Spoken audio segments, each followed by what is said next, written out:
Hey, what is up, everybody? I'm your host, Rob Younts, and thank you for tuning back into the Canecast Show. If today's your first episode, you're in for a good one. If you've been with us before, we really appreciate you coming back. But either way, today's guest is yet another CEO that is a Canes alum. Oh, and by the way, he's under 25 years old. What's up with the Canes developing leaders anyway? We'll get to that in a minute. But before we get into that, I'd like to ask a favor of you. Please help us grow the show. How can you do that? Well, first of all, you can just give us a like. Just smash that like button. Whether you're watching on YouTube or listening on your favorite podcast host, give us a like. 2, drop us a comment to let us know what you like or you don't like about our show.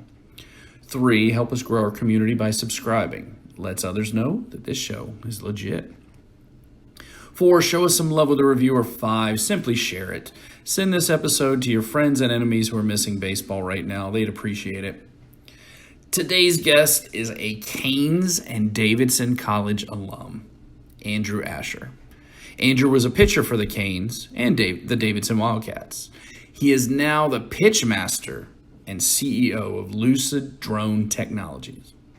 His company exists to make life better and safer for workers who clean the exterior of large buildings. They have now pivoted to provide a safer and faster method to sanitize large facilities like football stadiums and even event arenas. Lucid has been featured in Forbes and Tech Crunch magazines. And did I mention he's only 23 years old? Andrew talks about his lessons for success in baseball and business, so make sure your headphones are secure, because here's Andrew. Hey, what's up, everybody? This is Rob Younts again for another awesome episode of Canecast Show. Today, we've got a real cool guest, one of my favorites of all time, because we can connect on an intellectual level. Always enjoy talking to him. We have Andrew Ashur. He played for the Canes, grew up going to Georgetown. We went to Georgetown Prep and played baseball at Davidson. And now he's president. Are you president and CEO, or just CEO and founder? CEO, man. We got two. That's really cool. We've got 2 guys who are recent grads who are CEOs. How you doing, buddy? It's been a long time.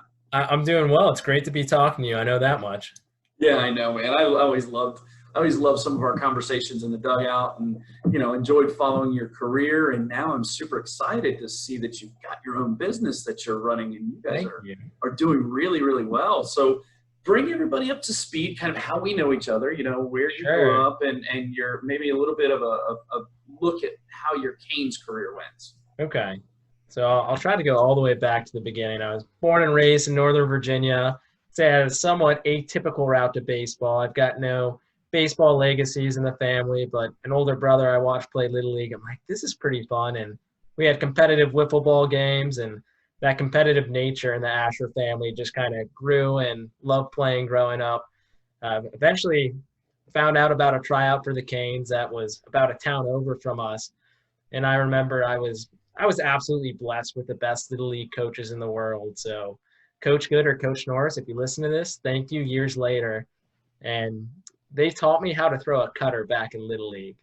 So it was my favorite pitch all the way through college. And I remember going to the Canes tryout, and I was throwing my bullpen for Coach Gitson. And he's sitting there taking notes. And I think I'd mildly impressed him, but nothing wowed him just yet. So then he's like, all right, what else you got in the pitch arsenal? My go-to pitch is a cutter. And I was, 15 years old at the time. And he's like, all right, this 15-year-old kid's going to throw a cutter.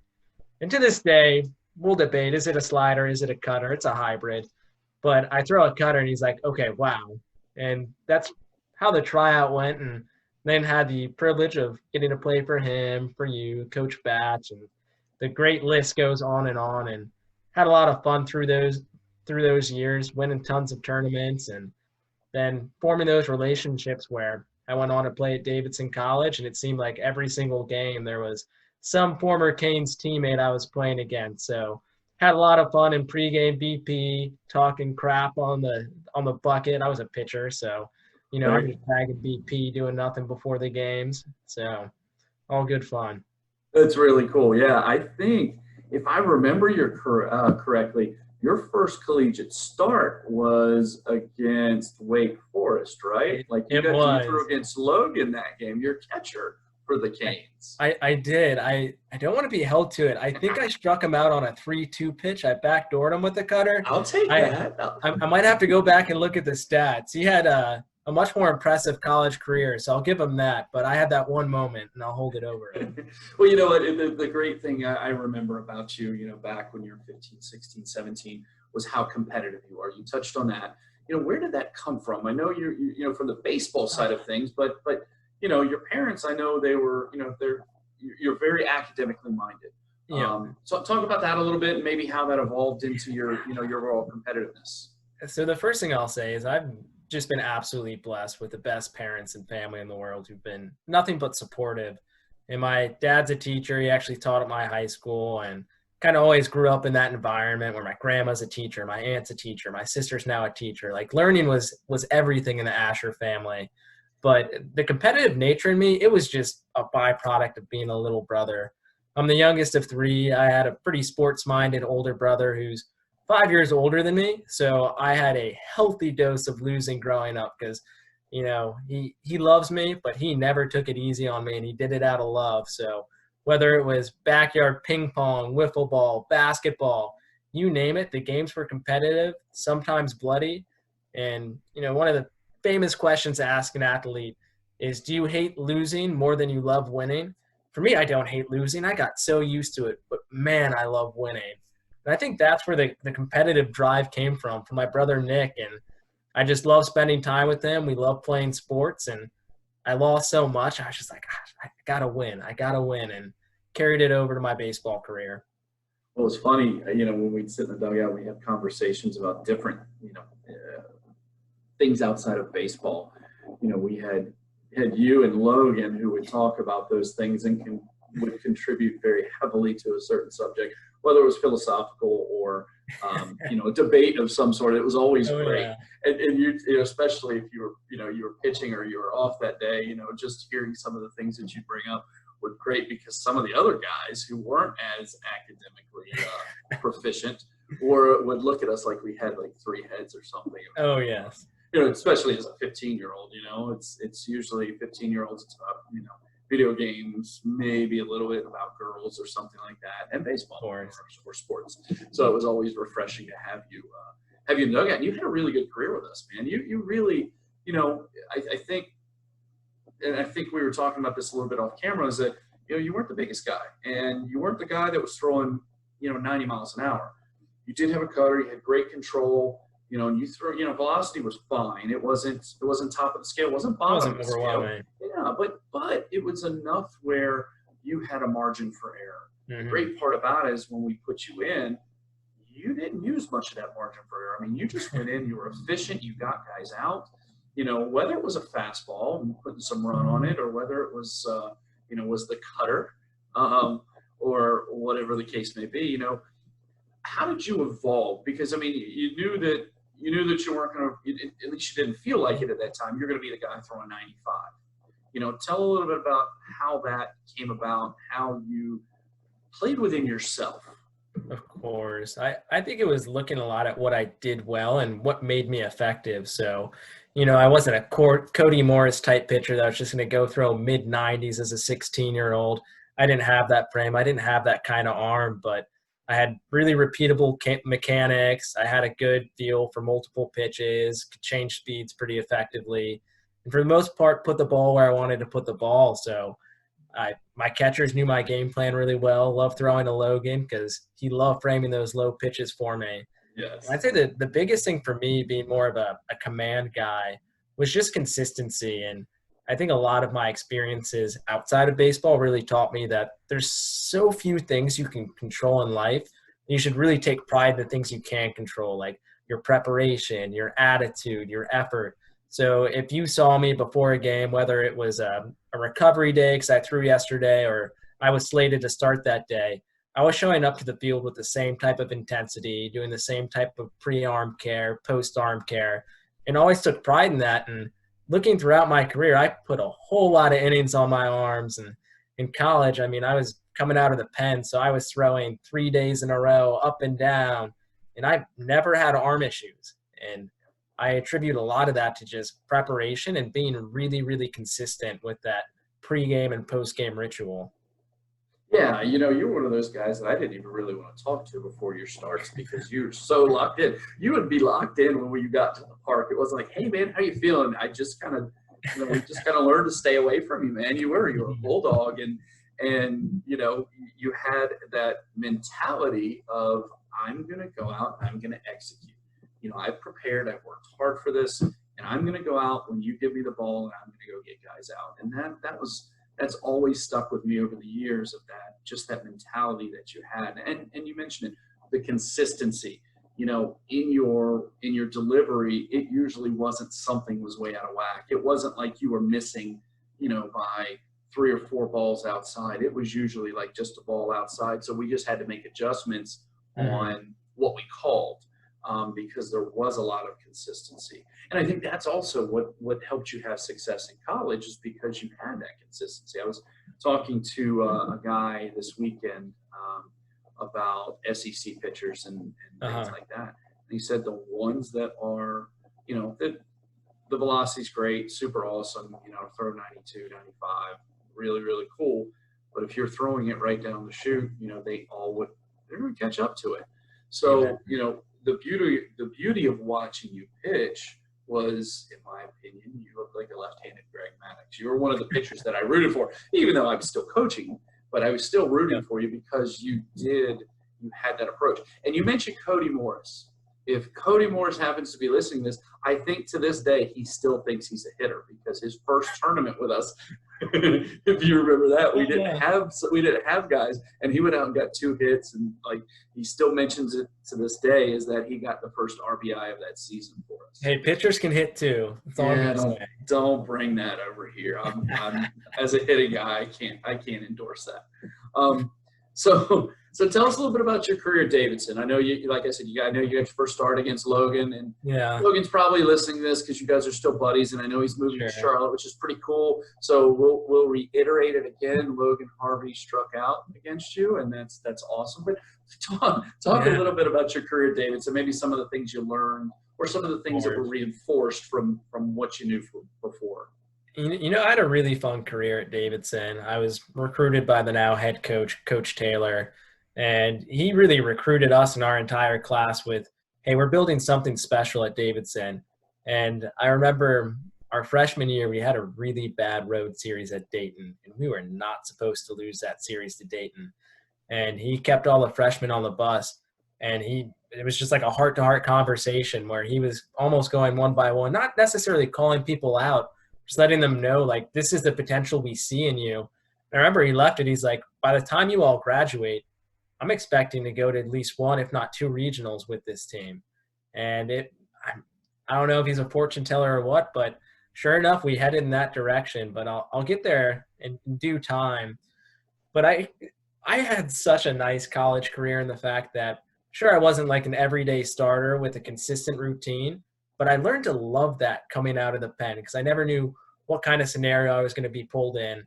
Is it the 6th inning, bases loaded, they've got their 3-hitter who's a lefty coming in, I'm coming in to get the last out of the inning and throw the next, or whatever it may be. But through what ended up being my 3 years at Davidson, I pitched in 1 out of every 3 games. And to be a pitcher and get that kind of exposure and experience where I got to pitch against South Carolina, pitch against Duke, Wake Forest, UNC, the list goes on and on. I kind of had that Power 5 experience and feel, but got to play for a mid-major team and really helped develop the team and culture there, where my sophomore year we went on to win the conference title for the first time in 100-plus years. We went on to play UNC in our regional, and I remember that was a heartbreaking regular season loss to them. We lost them in extra innings, and a couple things didn't go our way that game, but we knew we could play with them. And our Friday guy, Duran Olinger, he told a reporter going into that series, he's like, man, I just feel bad for UNC. Everyone knows we're going to go in there and upset them. And if you were ever in a Davidson clubhouse with him, he's known for making bullish claims.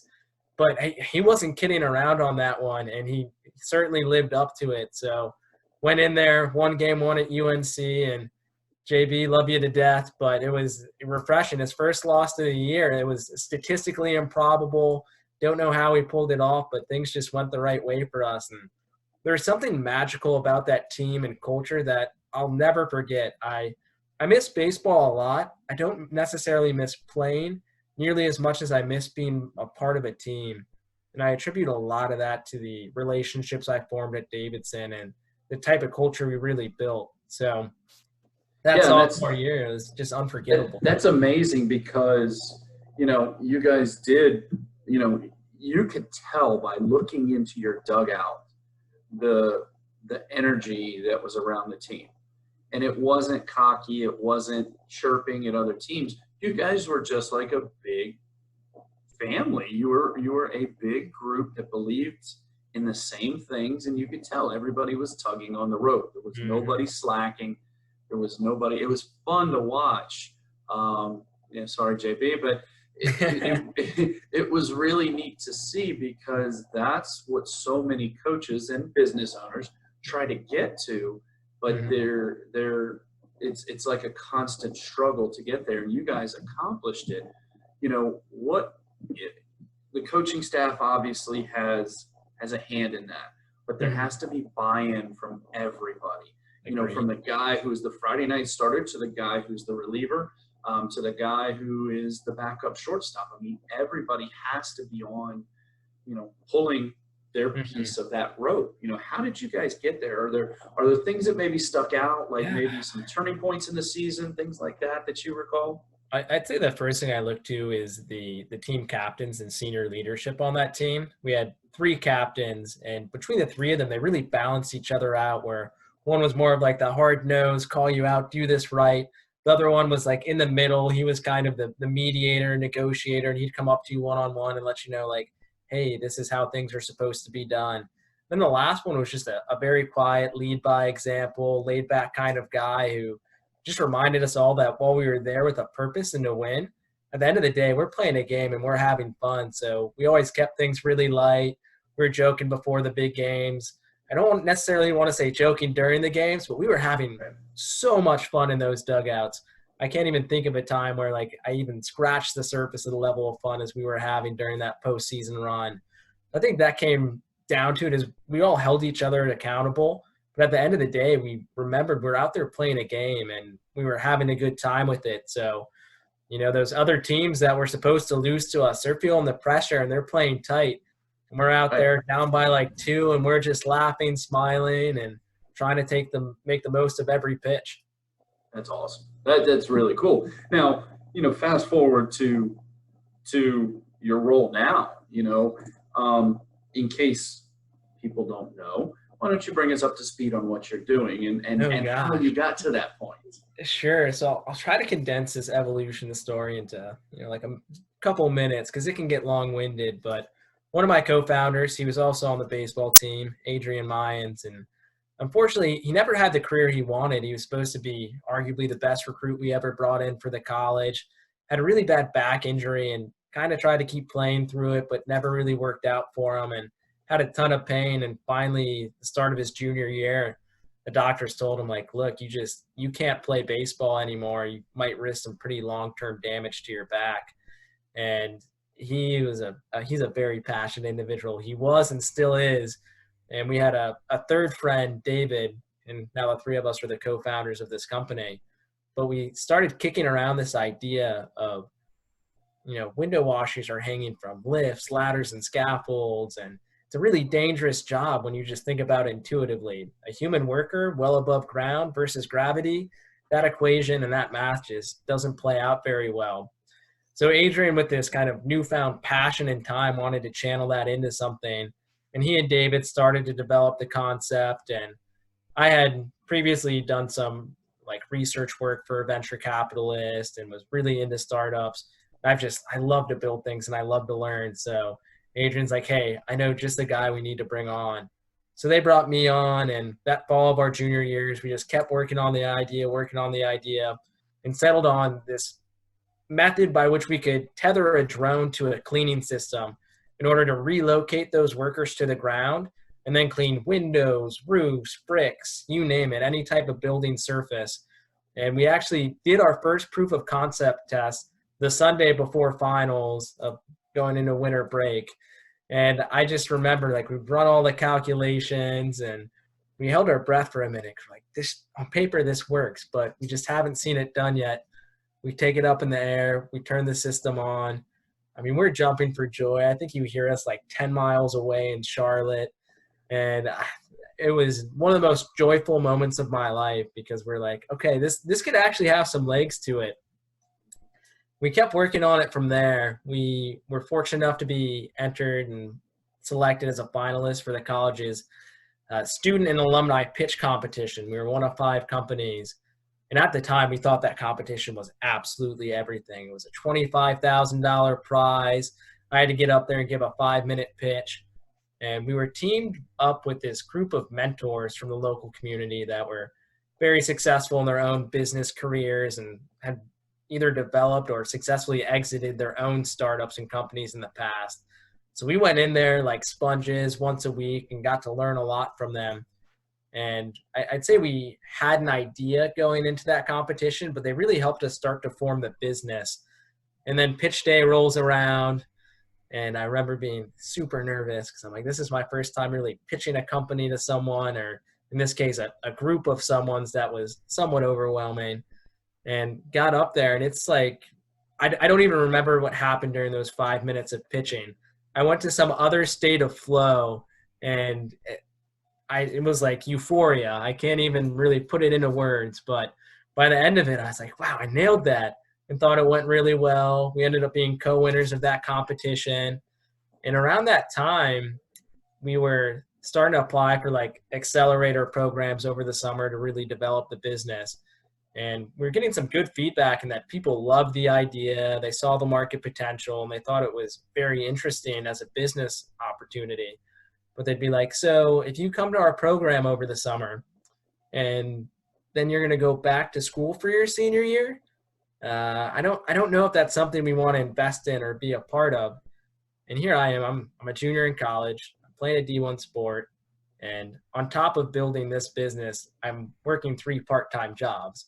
So in terms of like hours in the day, I'm strapped. I look back on that schedule. I'm like, when did I sleep? And, I wouldn't do anything differently. I enjoyed those opportunities.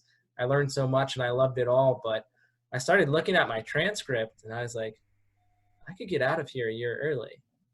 And it was a really, really tough decision because anyone who's known me, they know how much baseball means to me. And they know how much I love being a part of a team and I love being a leader for teammates. So the prospect of walking away my senior year with a really special group of guys and a team where I could have had an even larger leadership role, that's what makes me sadder than anything, and knowing I missed out on that. But at the same time, I realized I had this opportunity to go pursue a different dream with really high upside where other people are kind of paying me to develop this dream. And I didn't know if I'd ever have an opportunity like that again in my life. And as my mom likes to joke, I grew up wanting to be a professional baseball pitcher, and I'm still doing professional pitching. It's just more so in the business world nowadays. So that's why I love your mom. That's why I love your mom, because my question to you was going to be, did you get more nervous pitching in your first start or in your first pitch? Oh gosh. Truth be told, I think it was the first start I was more nervous. For some reason, like I love baseball again, and I think I was meant to do it up until when I stopped doing it. But it's like a different degree I was meant to do this, and this is really what I was purpose-built for. I love talking to people. I love sharing my ideas, being able to think innovatively, and try to better the world with the technology we're now developing. So that's a long runway of getting to where we are today, but essentially what we do is our company's name is Lucid Drone Technologies. We started with this concept for drones that would clean the exterior of buildings, and that was going really well. But amidst the pandemic, we've actually repurposed our drones now to apply sanitation solutions. And that's to different types of venues like professional sports stadiums. We actually did a demo last week with an NFL stadium. We've got another one this upcoming Friday. And it's been really exciting to see the ways in which our technology can positively impact others. So I guess to put it in a concise statement, I now run a drone technology company that's focused on building these purpose-built industrial solutions. It's really cool, really neat. I remember, seeing some of your, I guess, when you were in the very, very beginning stages. I know you're a little bit more polished company right now, but I remember seeing it in the beginning and talking to you about it. And awesome idea. I love it. How did it come? The pandemic hit. And a lot of businesses have to pivot. I lived here in Virginia Beach, and one of the oceanfront restaurants that we like to go to actually became, in order to generate some revenue, actually became a fresh market. So selling fresh seafood to the public, selling fresh vegetables, things like that, just so people, have access to good quality food, but also generating some revenue, generating profit. So tell me, pandemic, I mean, obviously you have to pivot. You have to, you've been pitching, cleaning the exterior of buildings and skyscrapers and places where you're putting some OSHA people in uncomfortable situations or drawing attention to a possible OSHA situation. But how did the pivot come with the pandemic and using it for a sanitation purpose? Because I think it's really brilliant. I think that I really do. I think it's a brilliant application of the technology. How did that come about? Almost by accident, to be completely transparent. As many great ideas do, right? Sure. We had a really intimate experience with COVID-19 where before shelter in place even took effect, or before there were tens of thousands of cases in the United States, we actually had a friend test positive for the virus, and our whole founding team had recently had interaction with this individual. So we had to go into a personal 14-day quarantine.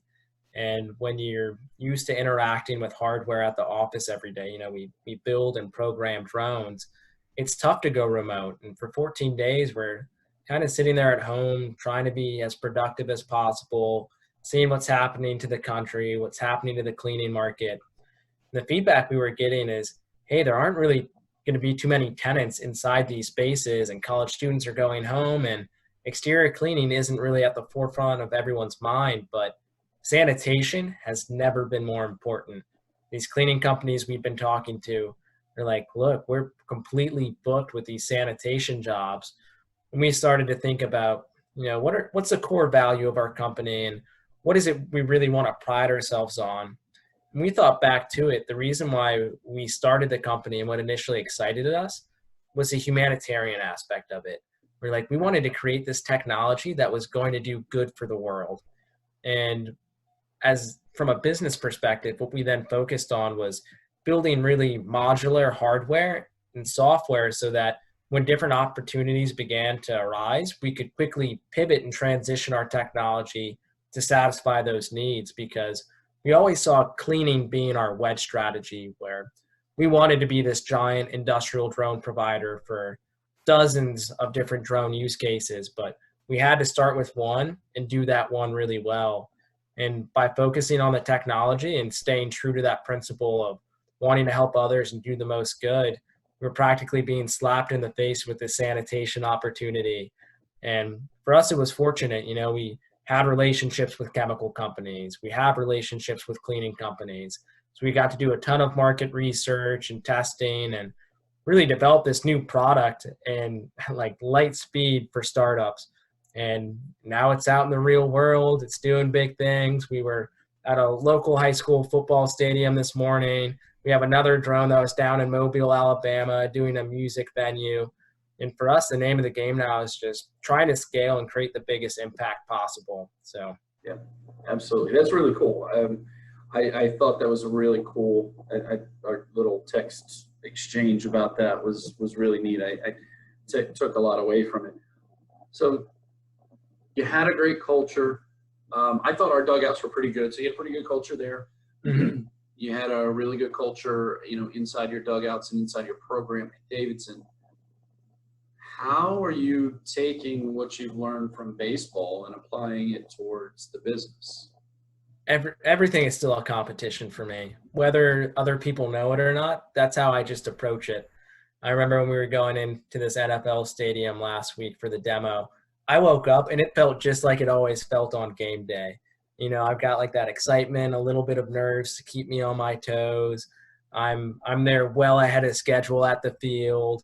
Like this demo is at 10:30. I was at the field at 8:45. Were you stretching?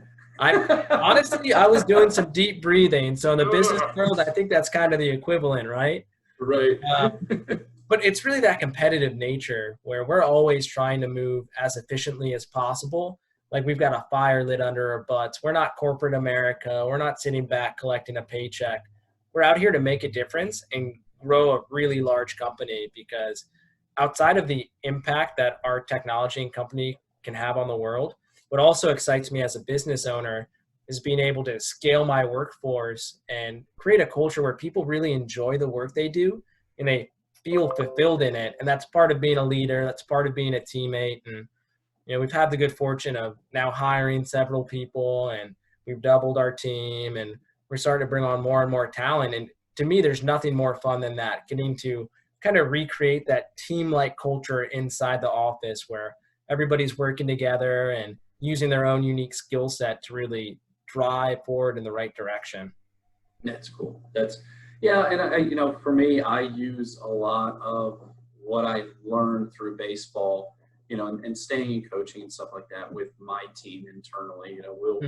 We do not necessarily talk sports metaphors all the time, but I'll take it and translate it into and break it down into pieces so that my team can grasp a concept or help improve morale or collaboration or whatever the case may be.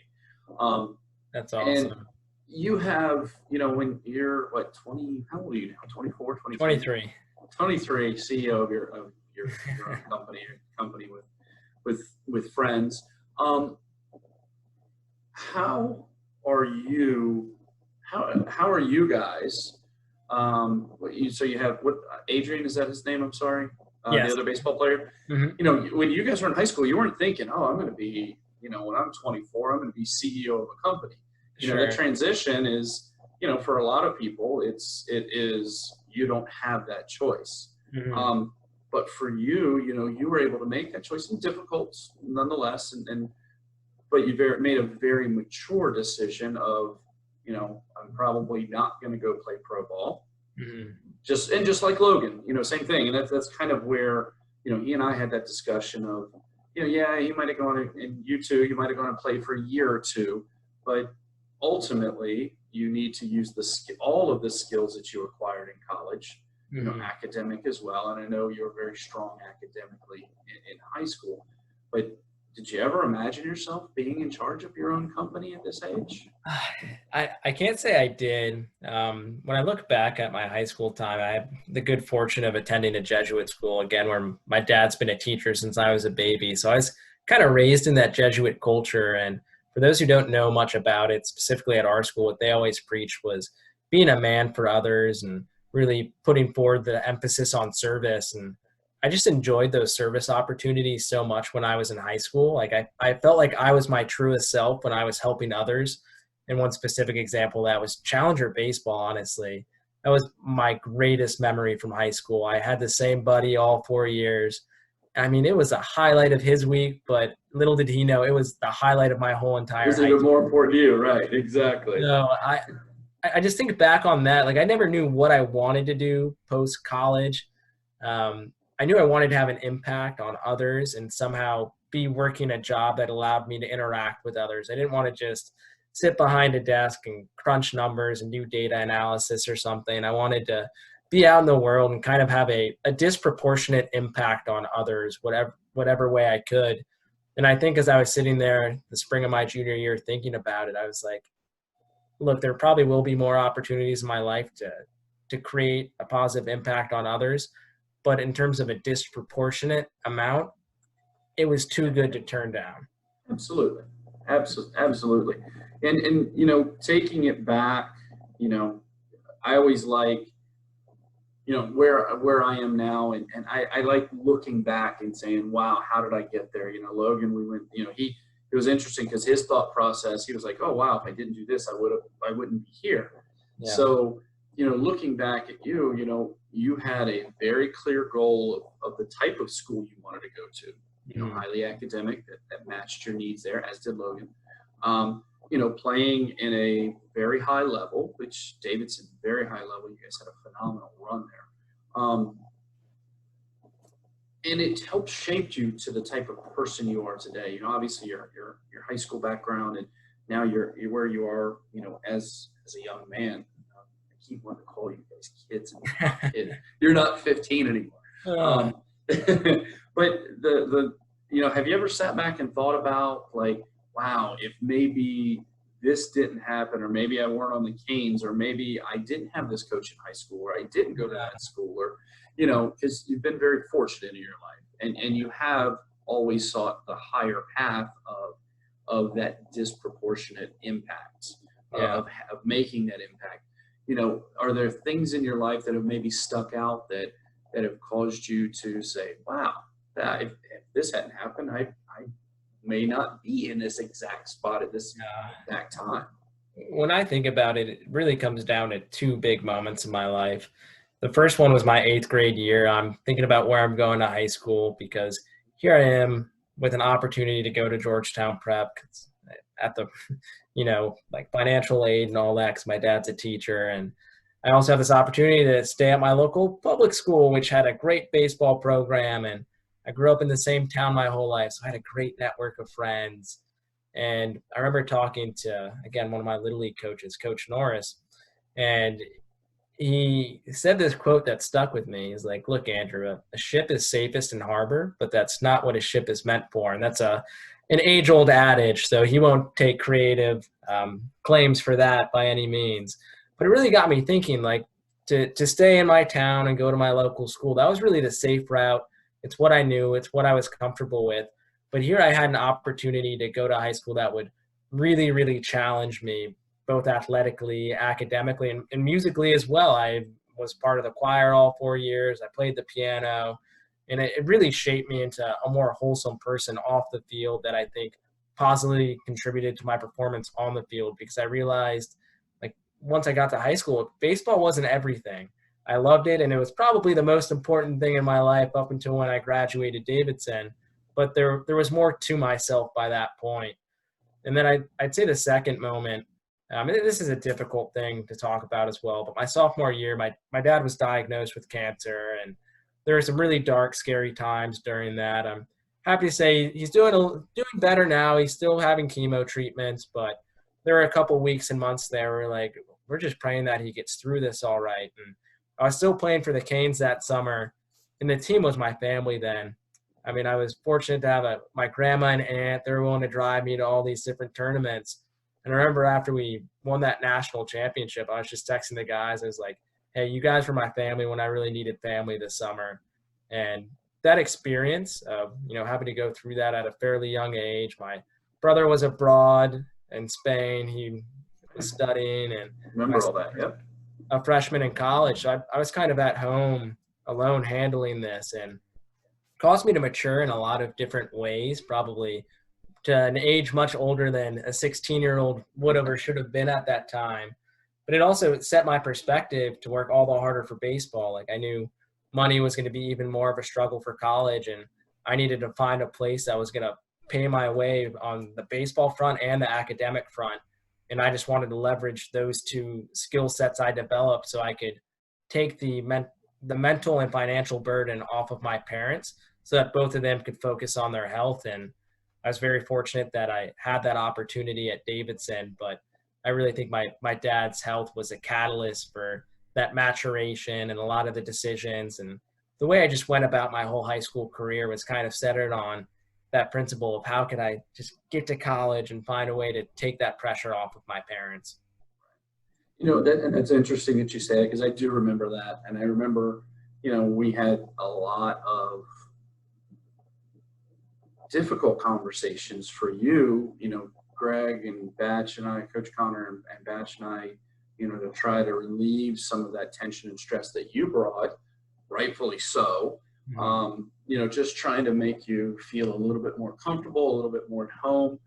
And, you bring up something, you brought up something that I think a lot of people forget is the academic side of things. You know, for you, you worked hard at it, but also to a certain degree, it came easier to you. Mm-hmm. You know, you took a lot of higher level classes, a lot of AP classes, and performed very well. But I think that kids that are in our program sometimes, and not all the time, but sometimes forget that the other piece of this, yes, it's nice to go to a great school, especially like Davidson, which you can't get in without grades and SAT scores, but you know, it's nice to get a scholarship to a school, but that's only a piece of it, because the other part is what you could bring academically, which will really take a lot of the burden off of the family. You know, if you perform at a very high level, you know, as much as you focus on the baseball side of things, that will make life a lot easier. You know, I've seen kids who lost opportunities because couldn't get into a particular school, or their money was cut, or whatever the case may be, because of the academic side of things. So, you know, I hope that people that are listening to this can hear a lot of those lessons that you're so astutely pointing out, whether you realize it or not, because this has just been filled with a lot of gems that people need to hear. And the beauty of it is that, you know, you came to a point in your career where you had to make a choice. You know, I keep going back to that because a lot of times, and almost all the time, it's the opposite. You know, it is a person has to get told, you know, tapped on the shoulder, hey, this is your last game, or, you know, hey, your career's not going any further. But you bravely made, and very smartly made, that decision. And now you're bringing those lessons to your company and those skills, and that's really incredible to me, especially being as young as you are. We mentioned off camera that Logan's coming to live with you, and I think I referenced it earlier. Tell me a little bit about that relationship. I mean, you guys pitched together, or, you know, he pitched to you, or you pitched to him, excuse me, and for the Canes. But, you know, over, you know, in college, you guys stayed in touch. You know, talk about that a little bit, about what those relationships have meant to you and how you and Logan have developed over the years. I'll start off by just saying Logan's a man. He's probably one of the guys I was closest to at the time on the Canes, and now, given what we do post-baseball, we've grown even closer, and he's moving to Charlotte, which I'm pumped about. So we're going to spend a lot more time together. But it really started, I'd say, at the baseball level. He could tell I took my craft very seriously, and I knew the way I had to pitch and the game plan I had to execute to compete at that higher level, where I wasn't going to blow somebody by with 96 miles an hour. I was going to hit the corner with a cutter or get them chasing a tailing fastball. And Logan knew that about me, and it fit perfectly with his game plan. He loved framing those low pitches. We kind of developed that unspoken bond as pitcher-catcher, and realized we had similar senses of humor. We liked doing a lot of the same things. And I know he already told the story, so I won't retell it, but it was fun. Just our junior year, we're on the buckets. I was asking him how his classes were going. He starts talking about this company he's starting. I'm like, I'm starting a company too. So it was just funny. And I mean, starting your own company in the startup world and trying to figure out how to scale it and raise money and all of these really daunting tasks, it's a lonely world. So to have a good friend who's going through a lot of the similar experiences, we're texting and calling each other all the time. Like, hey, like, how would you pitch to this person? What kind of questions would you get? Can you look at my slide deck and give me feedback? And it's just been awesome to keep up with him and see how our baseball relationship has now matured to a business relationship, but more broadly, just a really good friendship up and down. That's awesome. That's really cool. I love seeing that. And, you know, Logan, you know, speaks so highly of you, obviously. It's really neat to see where you guys have taken your journey so far. And really, as far as, you know, your professional journey, you're really at the beginning of it. You're not old like me.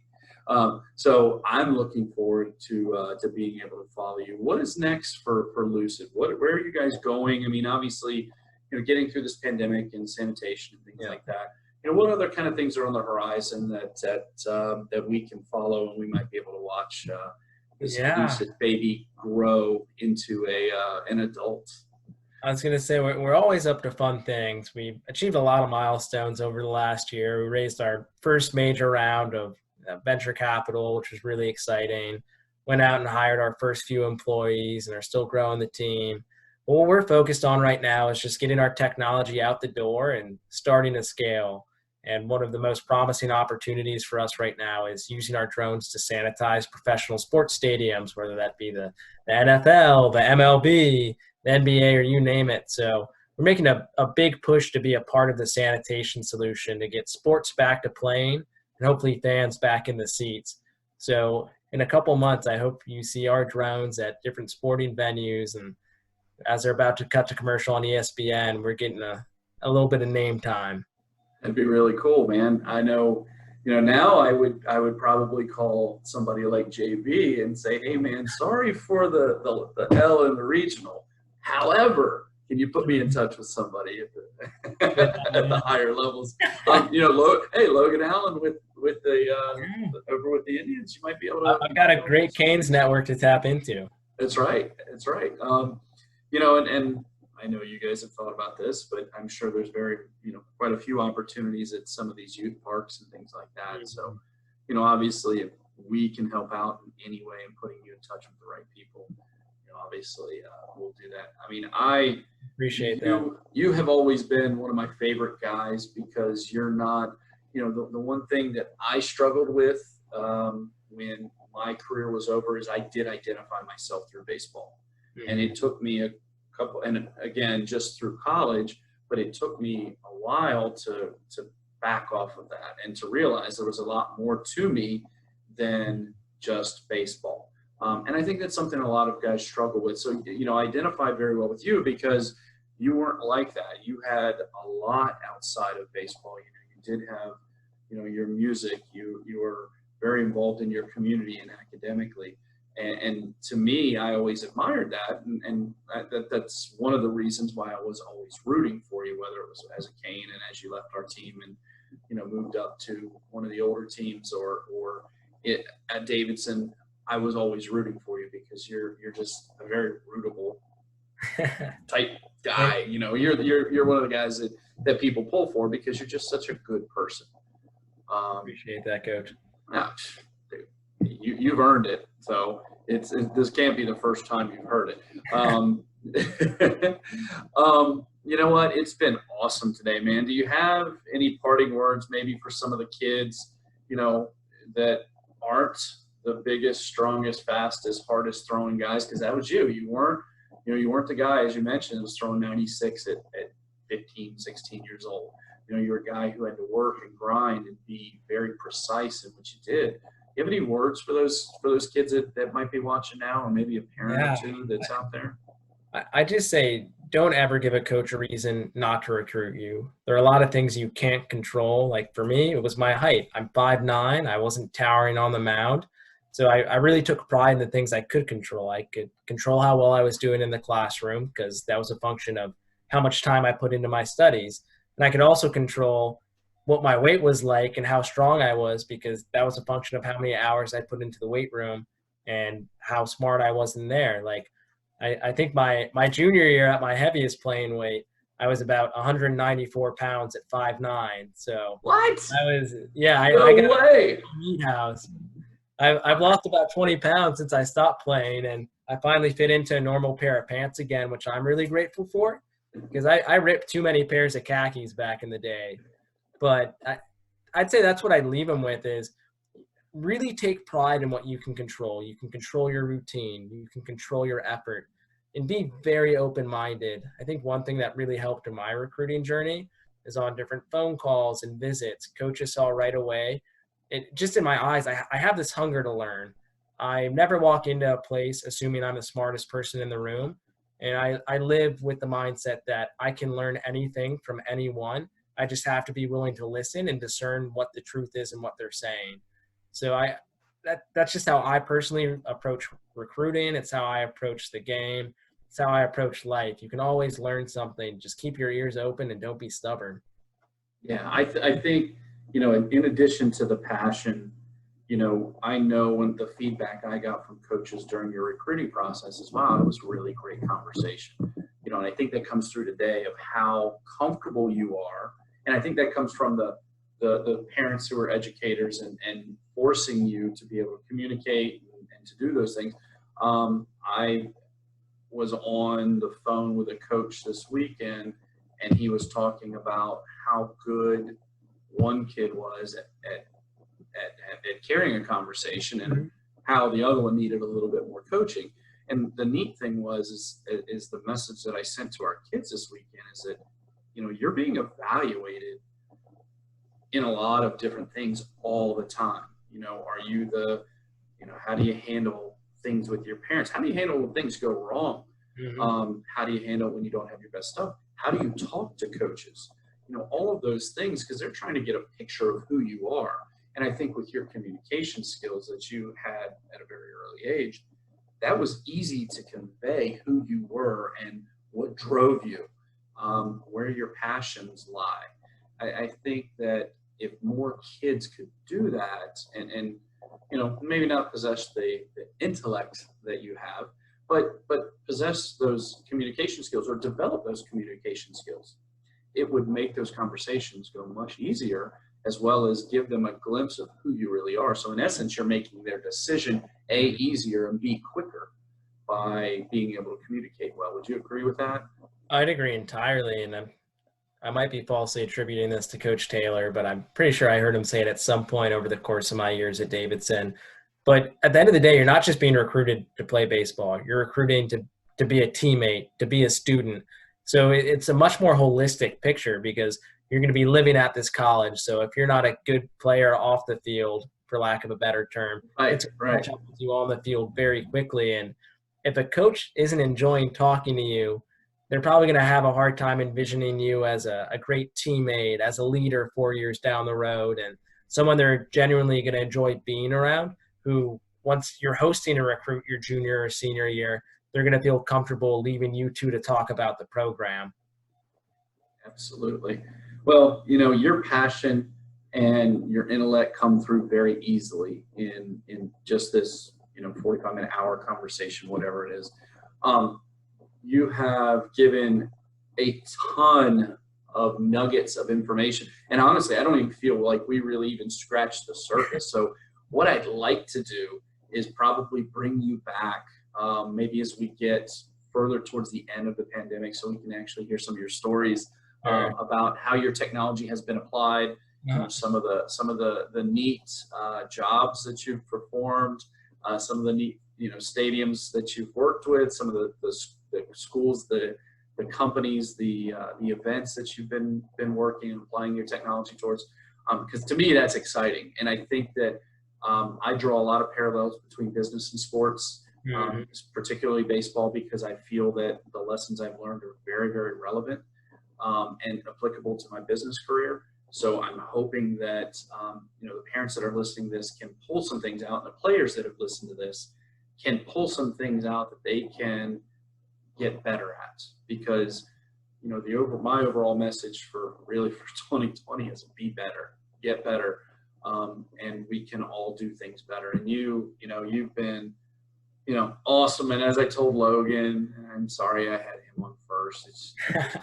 He just bugged me to make sure he got on before you. Oh, good. No. What happened was you had that big the demo. I actually had you guys scheduled, I think a day apart, or I think I had you scheduled first, but then you had the big demo, and that's what pushed us back. But you guys have become friends, and you guys couldn't do that when you're players, but now you ever need anything, that hasn't changed since you're 15 years old, please pick up the phone and call us. You obviously have my number, anything I can do to help. But man, you are a great representative of your family. You are an awesome representative of your parents. They, awesome parents. They should be proud of you. Your brother and your sister should be proud of you. You've been an awesome rep of Georgetown Prep, been an amazing representative for the Canes and Davidson College.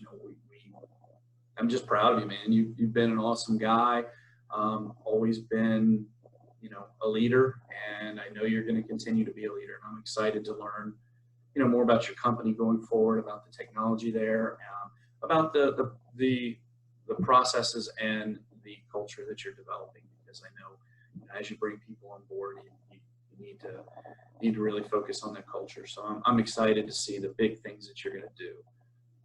Thank you so very much for spending time with us today. I know you're busy as the CEO, and your guys are probably going, "Hey man, where's Ashur? He's not working right now. What's going on?" I'm gonna check my phone and I'm gonna have like 15 missed calls. Are you alive? Yeah, right. So we will let you go, but thank you so much for being with us on Canecast, man. You've been awesome. You continue to be awesome, and I know you're going to be awesome as CEO and growing that company. I have no doubts. I appreciate it, Coach. Thanks for having me on. It's been a joy. All right, buddy. Good talking to you. We will catch up with you again soon. All right, take it easy. Wow, how about Andrew? Incredible. Thank you so much for joining us today. Big shout out to Andrew for joining us. Give him a follow on social media at __Ashur. Ashur is spelled ASHUR. __Ashur. Yeah, he had to make it difficult. You can follow his company at Lucid Drone Tech. If you've enjoyed this episode, like, comment, subscribe, review, and share. Give us a follow on social media channels at Canecast Show. You can reach out to me on all social channels at Rob Younce or email me directly at robyounce@gmail.com. I welcome your feedback as we look to improve every single episode. So until the next time, stay safe, wash your hands, and keep smiling because baseball is back, at least at the travel level. MLB, they'll get that worked out. Take care.